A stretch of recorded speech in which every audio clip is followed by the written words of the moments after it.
look, we have had some views from ASEAN DDG. I want to turn now to the Ford Motor Company Foundation. Now, this is a little bit ironic that we have a speaker from the Ford Motor Company Foundation, Mr. Scott Chang. Scott is a native of California. He graduated from the UC Berkeley. He's been working in Thailand, China, US for many years. And the reason I'm inviting him here, a lot of private sector companies, they do climate change solutions and contributions via, through this corporate social responsibility, the CSR. And sometimes CSR is almost perfunctory. They have to have a department for CSR and they do it. But in this case, I was really struck that Scott Chang, as the director of the Ford is, of course, a giant car manufacturer, associated with fossil fuels. But at this stage, in recent years, they have devoted more funds and more resources and more efforts on climate change issues. This foundation, and through Scott's initiative, has set up an urban sustainability project. It's actually located in Old Town Bangkok. It's called FREC.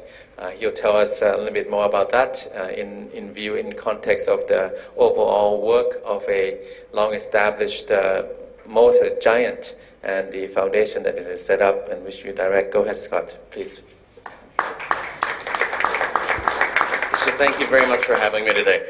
There are a lot of things I could talk to about Ford. We're obviously a car company. I could talk about smart cars. I could talk about electrics. I can talk about new transportation. And those are all places where Ford is doing something and has a long way to go. But today, I'm going to talk specifically about this community center that I've had the chance to open just 7 weeks ago here in Bangkok. Our first two speakers did a really good job and had a very tough job to try and break down some of the big challenges that come with climate change. They're big policy issues, they're country-to-country issues. I would argue that there is some drama in climate change because there's something about justice. There are a bunch of countries that have used coal, used heavy polluting products for years and years and years and years, and then we've got countries here that are suffering all of the ill effects of that. And how that all plays out in sort of political terms, I don't know, but there is some drama here that I'd love to continue seeing this forum address.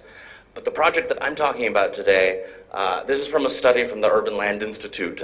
They broke down what would a resilient community look like, a climate-friendly, adaptive community look like. And lots of it is policy work. It's decisions for the city to change infrastructure, to change rules, to change zoning, to require builders to do different things. And the piece of this big pie that I've had a chance to play with in Bangkok is around neighborhood scale projects. So how do you design a community program that addresses the issue of climate change in a way that really speaks to people? I don't know if anybody here went to the Nielsen Hayes Literary Festival a couple weeks ago, but a book I picked up there was called Bangkok Rakes to Rain. And I'll read a small excerpt and you can read the rest of it. But it's deeper here. Nearly all the 2- and 3-story shop houses have gone under. Their roof visible as rectangular tracks of mud through the murky water. Only above 4 or 5 stories do buildings remain above water for who knows how long. Anything has a way of disappearing. So this book, it's lots of different stories. I haven't finished it yet, but one of the tracks in this book is 50 years in the future. There's a character who lives in Bangkok, and the Bangkok that we know, and one of the quirky things about the book is lots of the streets and sois and communities that we know are now all underwater. So what does it mean to live in a city like that? And it's a fantasy book in that respect, but if you look back to 2011, it's not a fantasy. These are all pictures from the flood less than a decade ago, and based on all the projections that we see, it's a likely scenario for the future. So given all of this, why is it? So before we opened this community center, we did tons and tons of surveys of parents, of teachers, of business owners. These are 3 that popped out. What would you like a center to do? What do you think is missing from your neighborhood? What would you like to bring to a community that you'd enjoy? And people talked about food, they talked about art. They wanted better education systems. A few said they wanted more public spaces like parks, so that had a tangential climate change relationship. This was a survey of students, and they wanted a place to play sports. They also were interested in cooking and art. And for university students, it was language and food and technology. And what struck me was, despite the fact that 2 slides back, or just less than a decade ago, climate change being such a huge, flooding being such a huge issue for Bangkok, it was not top of mind, maybe just like for all of us. The idea of climate change just doesn't strike. And so today, in my presentation, hopefully, new community center, just opened 7 weeks ago. I'll introduce the concept of why we did this. But then I'll talk a little bit about, we have 8 different NGOs that work in this community center, and they don't have a lot of money, but they're very scrappy and really high impact, and they all do small projects that I think tackle climate change in a very community-based way and in a very tangible way. And hopefully we can take something from that. And another aspect of this community center that's been so nice, I've had a chance to work a lot with the BMA. I know you don't come from the BMA, but with the Thai government. And they've been extremely supportive with all of these efforts, and they're watching this community center in this small slice of neighborhood. And so if the first 2 speakers talked about things from top down and what can be done from a policy level, this is more of a grassroots thing. And if 1 or 2 of our projects that we kick off in Bangkok in this tiny neighborhood can succeed, there's a chance that I guarantee that some of the other districts in Bangkok, I think there are 50 some, will be staring and trying to figure out if they can take it on as well. So Ford has a long history of taking unused spaces and trying to make some magic out of them. Detroit is a city that famously declared bankruptcy in 2014. And in 2015, half of all buildings in Detroit were empty and abandoned. So that's 30-something houses, 70,000 some buildings, and 90,000 plus vacant lots. First time since I think in 100 years that Detroit, from a population point of view, had fallen out of the top 20 in the United States. So it was an empty city. And the city, because it was kind of poor, came to Ford, we're based in Detroit, and said, we've got this gorgeous lot over here, it's empty, we're doing nothing with it, we'll give it to you for $1 if you turn it into a space to provide social services for the neighborhood. So we did. We built one in sort of a Latino-focused town in southeast Detroit, and the other one we built in Detroit was in the very poorest high school of the entire United States. And so that was a really good resource for parents, teachers, and students. And we had a chance to do that twice in the United States, and we thought it'd be great to expand this model further. So we built one in South Africa, in Pretoria. Odd sounding location, but it's where one of our big manufacturing bases is. We had another one in Romania, again, a place where we live and work and have a real investment.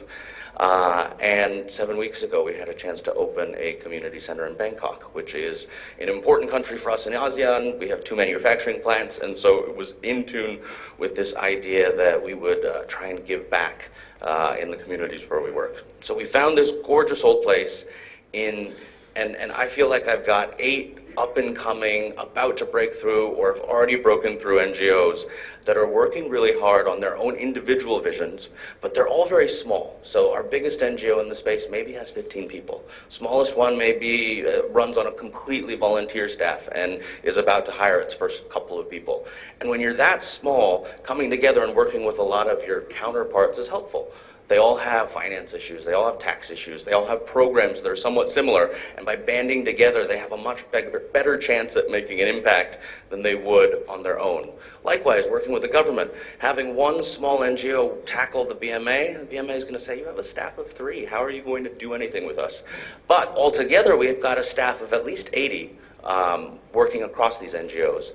And that's a much better resource to partner with when you're the government, or a business, or anybody else.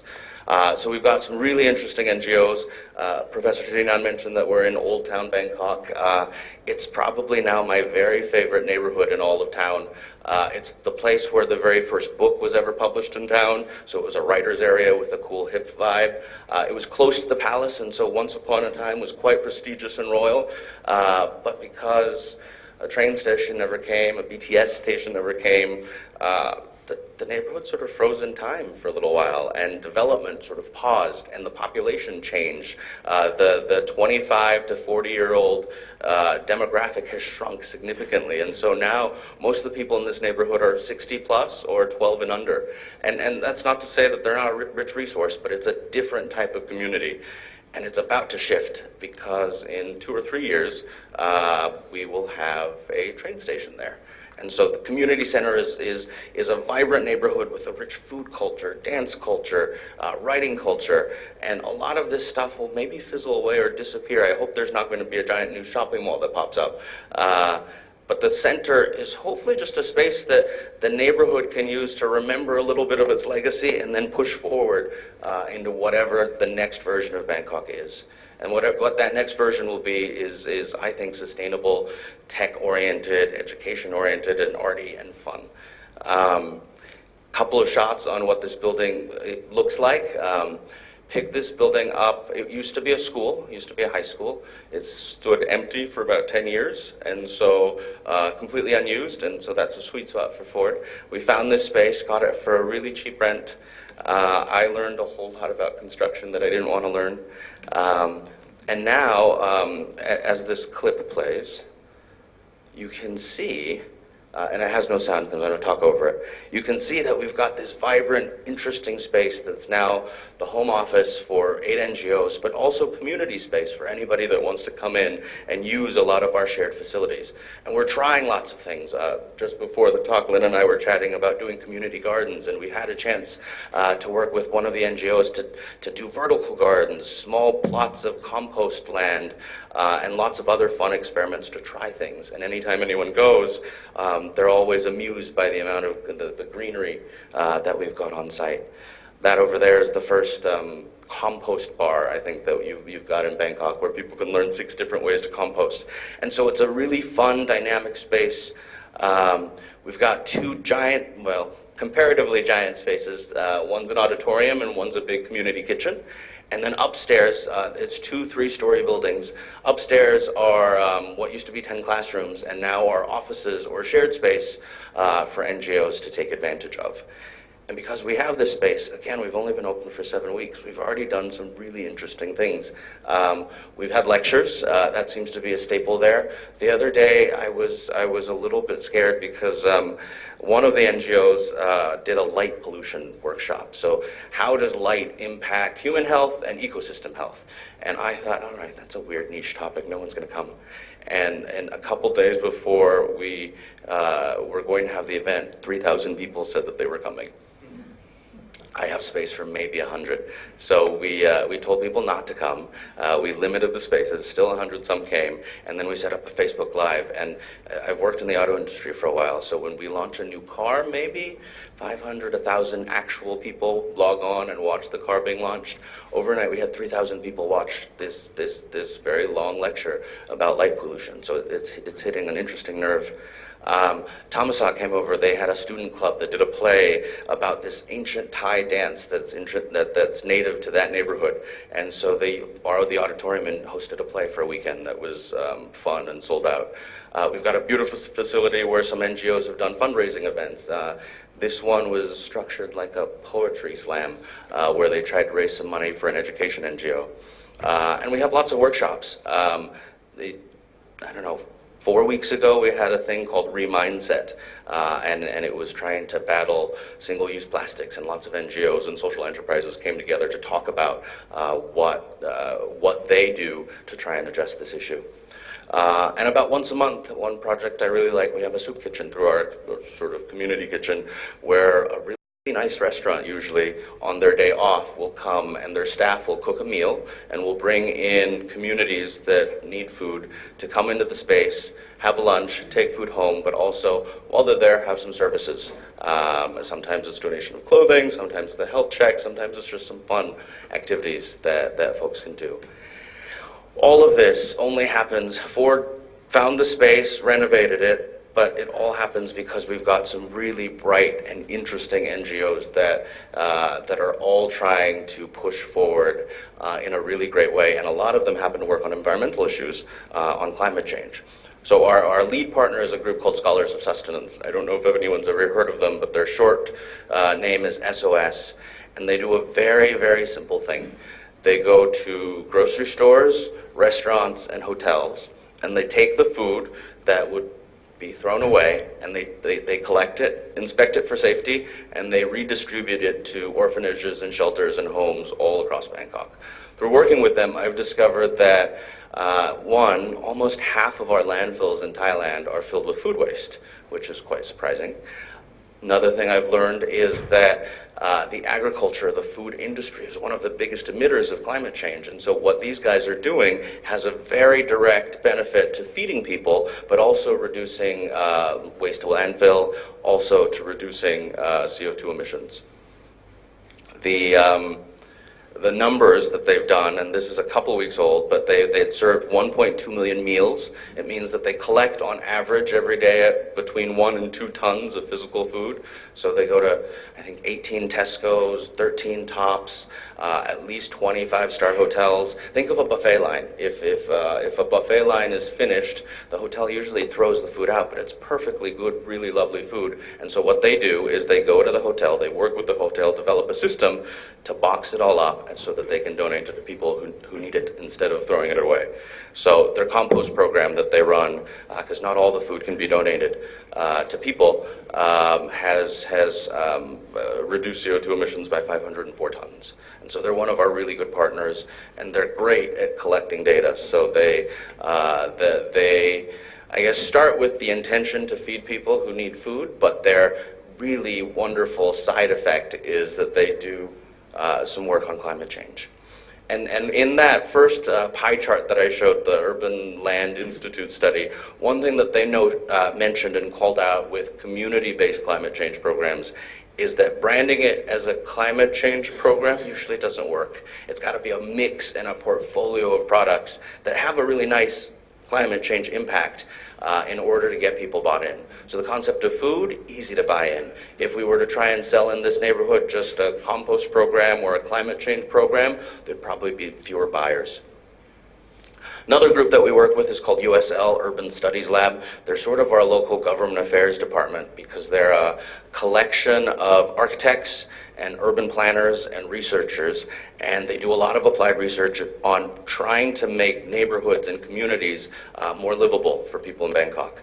And a big part of what they do, and a big part of what makes a neighborhood more livable is a greener neighborhood, a slightly more environmentally friendly neighborhood. So this is from the BMA. They have a vision in 2032 of having a vibrant Asia.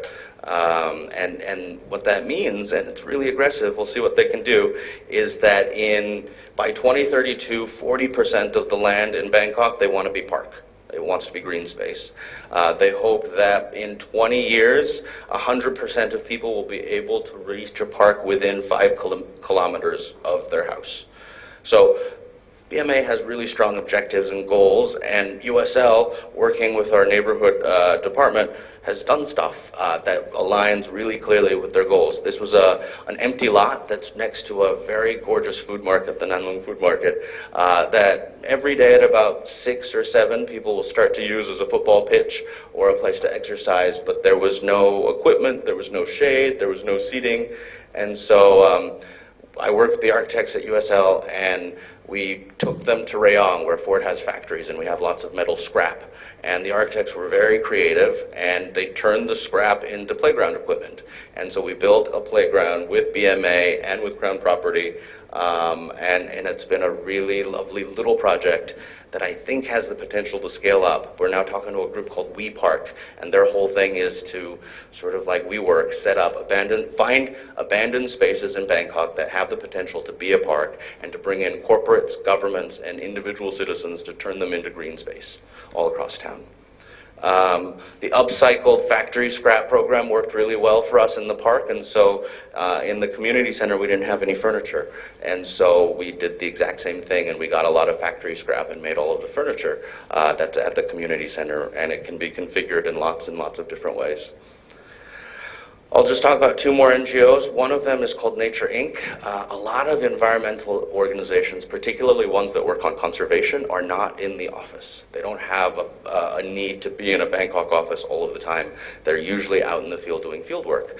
And so what a group of them decided to do is they wanted a green co-working space, and green in the sense that all of them would be conservation-related NGOs. And so they came up with the concept of Nature Inc. And so although most of their staff is in the field doing surveys, doing studies, doing erosion analysis, etc., when they need to be in Bangkok together, they have a space to work. This is one of them.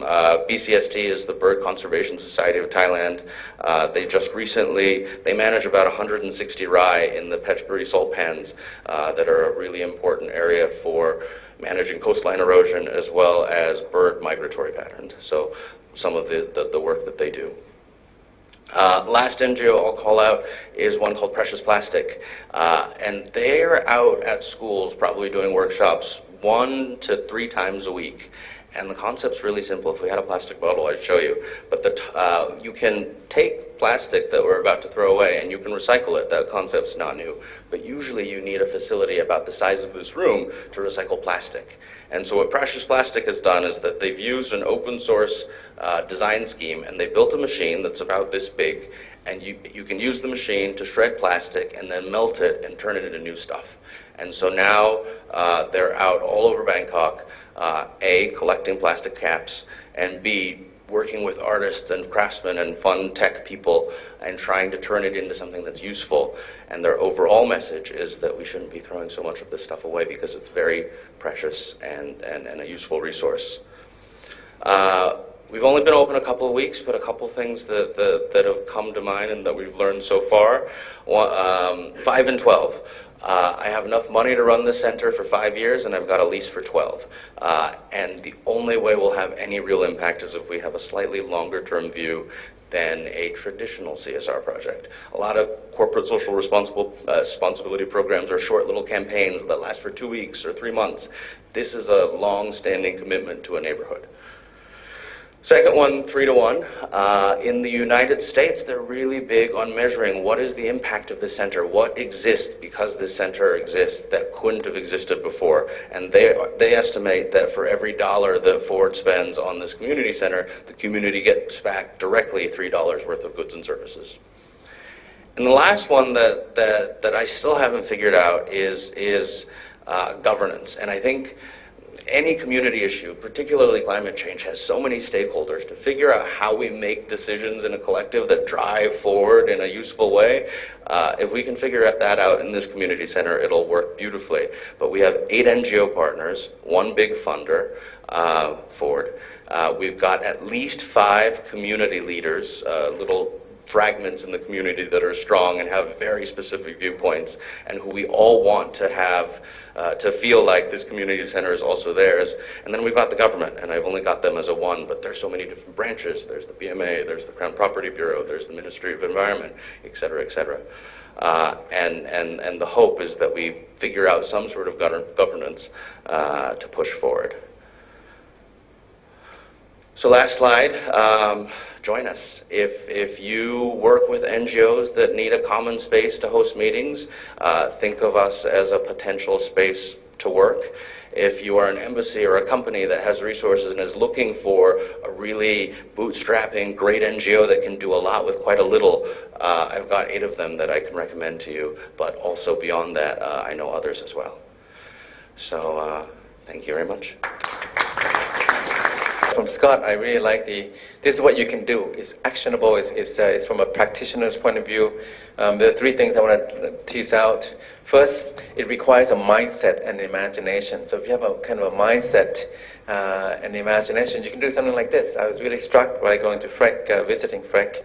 It takes some imagination, and it leads to effort, if you make some effort. But what is about FREC is that it's community-driven, community-oriented, it's teamwork. And all the NGOs you mentioned. The third is he worked with the government, the local authorities. It's very important. It has to be a win-win situation if you want to tackle these sustainability issues. You cannot alienate the authority. Somehow, if you can integrate them, work with them. That's a kind of a win-win for a longer term. Thanks very much, Scott. Now, our last speaker for the next 12 minutes or so, I want to give some audience participation time to. It's the first time I've met Miss Nanticha Ocharoenchai, recently just graduated not from our faculty, unfortunately. She is from another faculty, communications, I think, NITED, and a young lady full of energy and enthusiasm and activism. She was a leader of the Climate Strike Thailand. This was a movement to raise awareness, and you think of Greta Thunberg, right? The young lady, Swedish young lady that has been heard around the world for her stand against climate change and her demands for what governments should be doing. For in Thailand, we have a number of young people, and Nanticha is foremost among them. She studied in Italy, so she speaks Italian, Thai, English. She's a writer, she's an activist, she's passionate about climate change. And I also think that there's something inherently unfair about climate change issues because it's intergenerational. So it depends when you're born. If you're young, like a millennial like this, it's unfair because all these problems have been collected and accumulated by all these other older people and all the other people before that. And now the younger people, the new generations, and those who have not been born yet, they have to kind of deal with it. I really noticed that younger people are really much more conscious and aware and responsive. Even my own teenage daughter, more demanding too for action. So it's not enough just to talk about a compelling diagnosis of the problem, but to actually do something about it. So Nanticha, maybe give us your views from your generation, how you see not just climate change, but the whole gamut of sustainability and what the old people are doing wrong.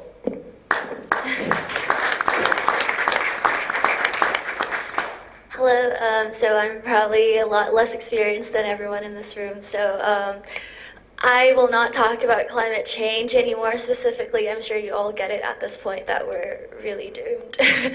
And you're right, I don't want to have to deal with this, I want to go have fun and all that, but yeah, I think young people are a lot more conscious about it because our futures are so dependent on it.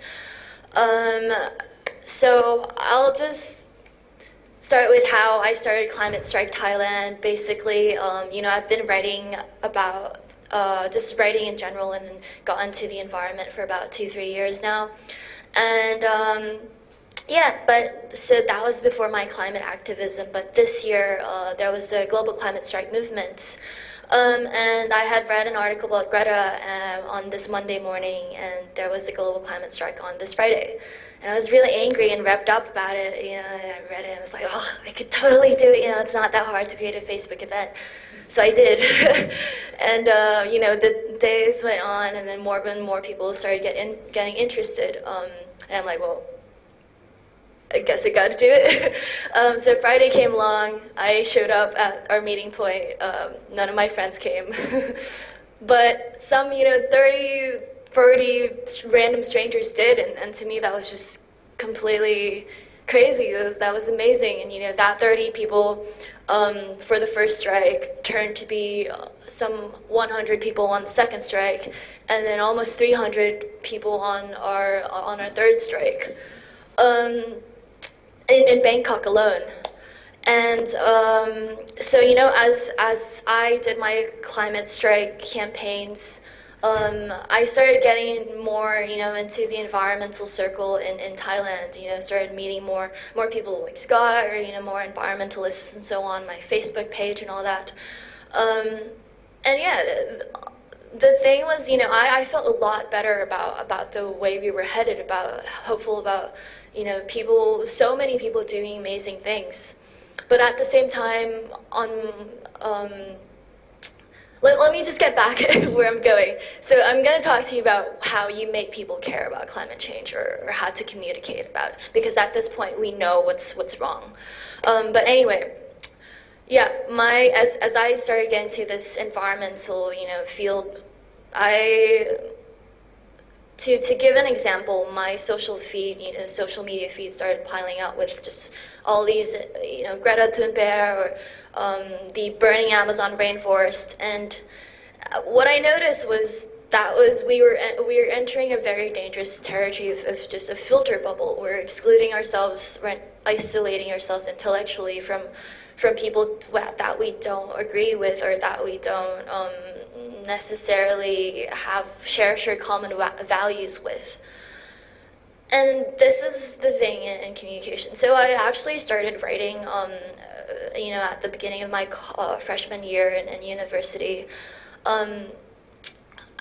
because I care about the environment a lot, and writing was the best way I knew how to make my friends and families care, because I thought, if I wrote more about this, I'd make more people care.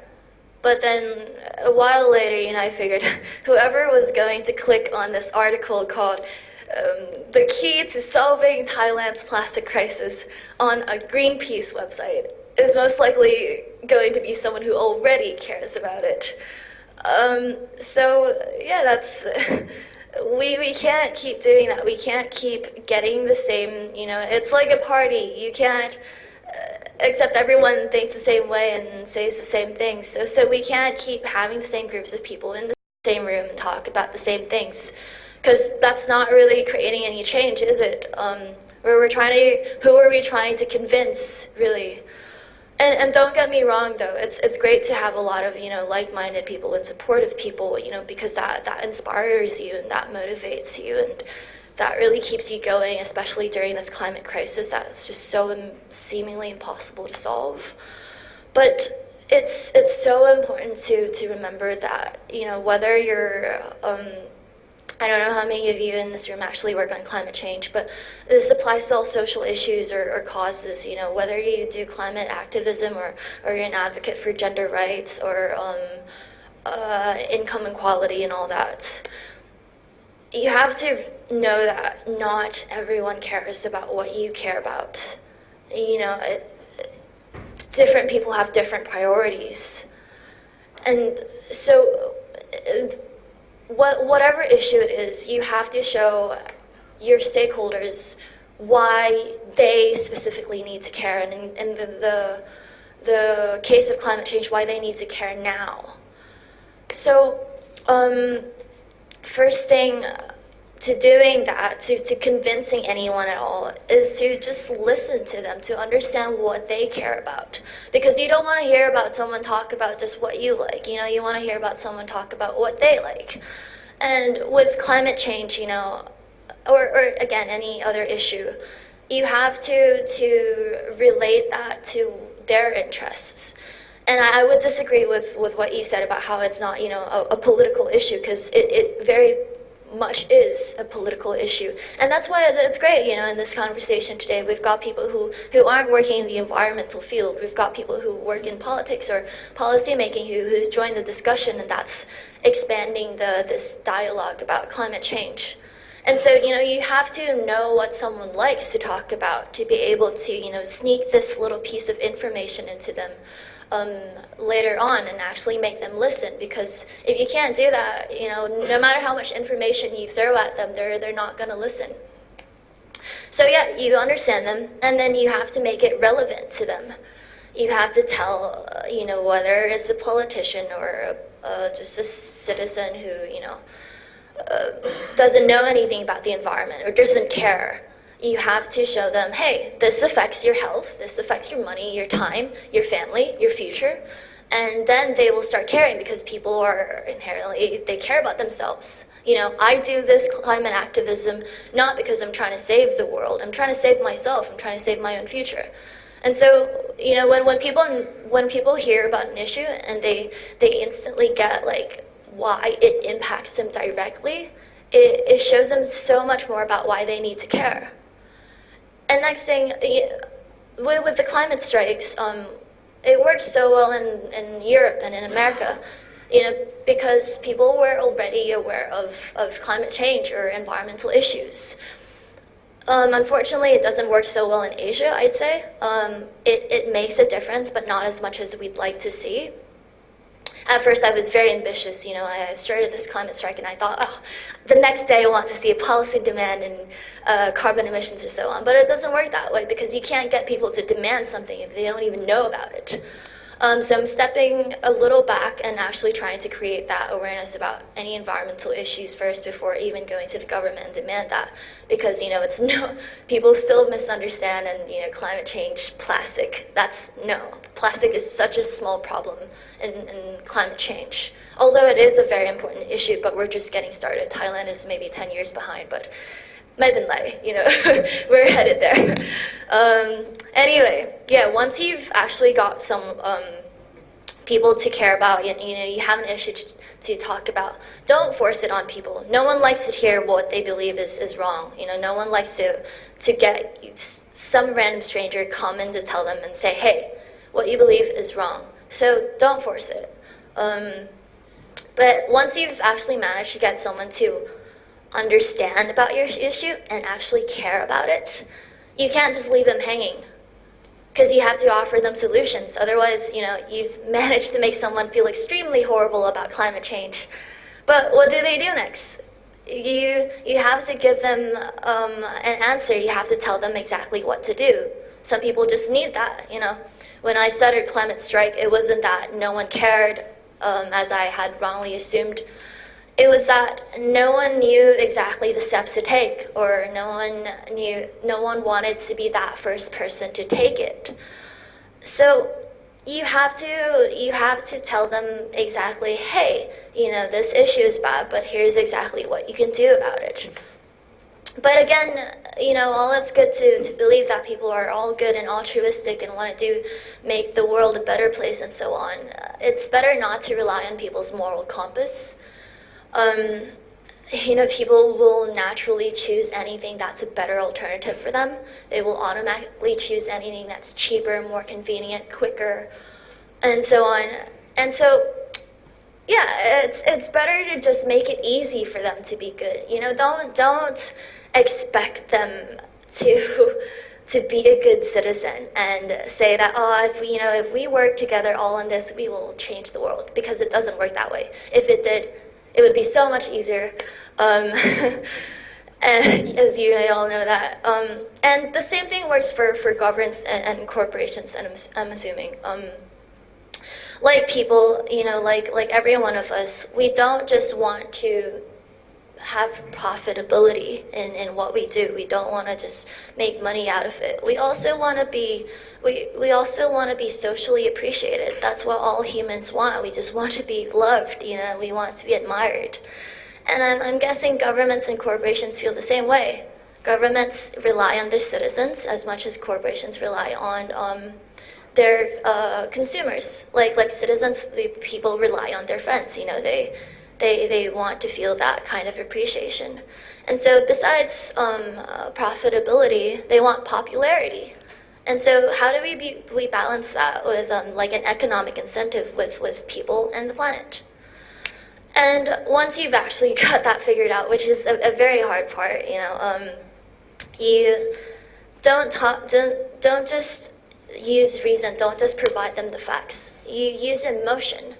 You know, what changed the world, what started this whole climate strike movement of millions of youth across the world wasn't one scientist who came up with this big chart with rising global temperatures, you know, across the world in the past century. It was one young girl who was depressed and frustrated, and she came out to speak about it.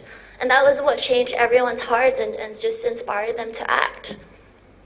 And so with that, when along that, you know, when you're telling people about something, use human language. Because not everyone is a climate scientist. Not everyone is a policymaker who understands what the IPCC report is, or, you know, what ocean acidification, or, you know, all these complicated terms. They can't understand that. So when you're telling them to do something, make it simple for them to understand and make it, you know, just achievable for them. And lastly, I know I'm running out of time. Yeah, just give people hope. we started this session with just very hard-hitting facts from Niall here, which is what we really, really need. Like, we who work on climate change really need these kinds of information to be able to work on them concretely. But we also need, people like Scott who are telling us, like, hey, besides all this bad news in the world we have, that's okay. We're actually doing something about it. And here's something, regardless of what happens in the future, here's something we can actually do to, we don't care about the future. We're just making to make today the best that we can. So having realistic expectations about what really happens in 50 years from now on, about whether the world explodes or not, that's fine. It's good to be realistic, so we know what aims we're having. But it's also good to have idealistic ambitions, because then we hope, and then we have a big dream we want to chase after. So when it's great to give all that realistic information off. We've had this information for so long, for 50 years, I guess. But why hasn't it been working? Because people, especially for countries in Asia, I'm sorry if I'm going over time, but I do really think this is important. Unlike countries in Scandinavia, countries in Asia or other countries that are still developing, not everyone can handle that kind of heavy fact about climate change. And 50 years from now on, we'll be flooding, and people are still just thinking about today, how much income can I make today to afford to send my daughter to school, or can I afford to have a dinner today? Or, like a young person like me, I just graduated, can I find a job? Do I look good today? What do I want to eat for dinner? There's all these kinds of things that people who don't, this is coming from a climate activist like me. I can't focus all my mental capacity on this issue, which is so distant too. Even though it's already happening, climate change is happening all around the world at this very moment. As long as we're not experiencing it firsthand yet, it's just way too impossible for our human brains to grasp that concept. So, it's, you have to approach it the other way now. So for Thailand, for example, people, if you just give them signs like, oh, we have to save the planet, we love Earth, nature is so wonderful and all, people would rather watch soap operas, or they like celebrities, or they would rather go shopping, or all this stuff. So how do you make this stuff relevant to them? How do you tell them, hey, look, your amazing celebrity is out here campaigning on climate change, and then suddenly they all care about climate change? So each country has a different context, and there's a different way to work around it. But yeah, we got to figure that out. So lastly, I want to leave with just two things. What I heard from Kun Paitun, that's very interesting, about 7-Eleven and 12 million people. But I feel like you're highlighting the fact that, 12 million people have the power to change and not use plastic bags. But hey, I feel like that's just putting the responsibility on consumers here. Doesn't that give 7-Eleven the power to change 12 million people instead of 12 million people changing the way they act? And also, regardless of how easy you make it for people, honestly, I'm not advocating for forcing people again. But if you just made people do it, when the iPhone 7 came out, everyone was complaining about it. But after a while, everyone got it. So if you just tell people, like, we're banning plastic bags, people will complain about it. People hate change, but eventually they will adapt to it. And if it's really not something that hard, people will change along with it. So that's just something I would like to throw out there. But besides that, I will close down. So yeah, just give people that hope of the fact that we can really solve this. First, tell people about the real issue that's happening, but also tell them not only why we have to solve this climate issue and how we can do it, but also that people can do it, not just everyday, not just climate activists or environmentalists, but just how everyone, whether you're a professor or like, I don't know, a chef, or I don't know, a mom, how every single one of us can do it. Thank you. In your experience, having done and working as you do on these issues and activism, are you optimistic that people can care? Do they, when you try to get them to care, do they care? Do they care enough to be like-minded and do something about it? I've actually been very encouraged since I started. With this whole movement, though, I'm still just seeing the people in the same group, people who already care, and honestly, that's not what I want, because I don't want to be preaching to the converted, with, Greta saying that I don't want your hope, I want you to panic. That's a great thing, with Niall's presentation, that was a very big reason to panic, and it's a lot of distressing information.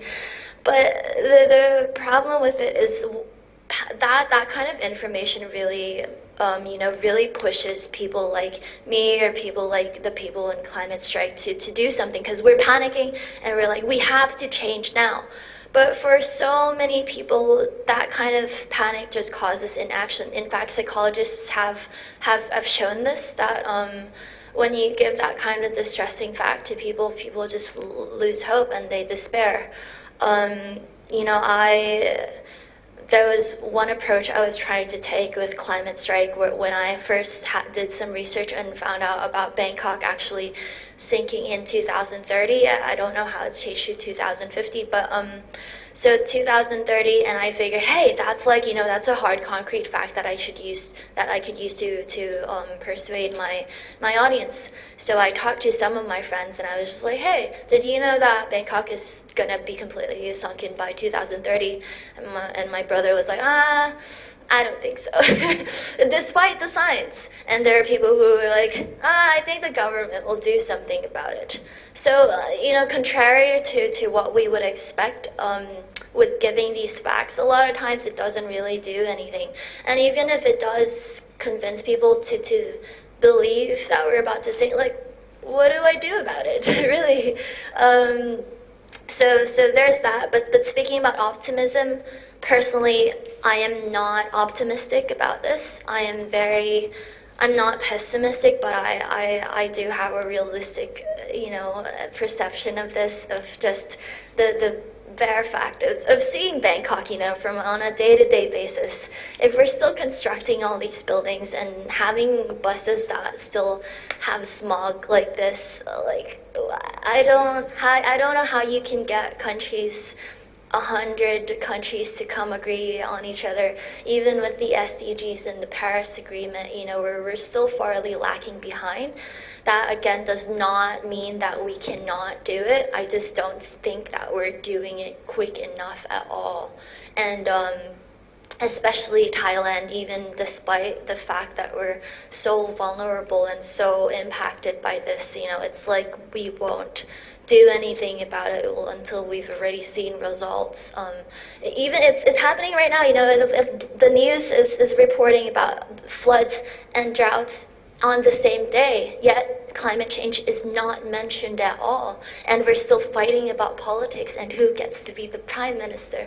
And so, yeah, that's a shame. It's a real shame, but I think we'll get through it somehow. I hope. Okay, thank you very much. Your remarks remind me of Greta Thunberg's, the very eloquent plea for action and attention. Look, I want to bring this to a close. I'm sorry we're past time. I'll just say this as a way of wrapping up. The root problem that we have is that the climate can't speak. And so we have to speak for it. Some of us, and I think more of us should speak for it. Otherwise, in the future, someday, we won't get to speak. So please join me in thanking the speakers here who have shared their precious time, expertise, and experiences. Thank you very much.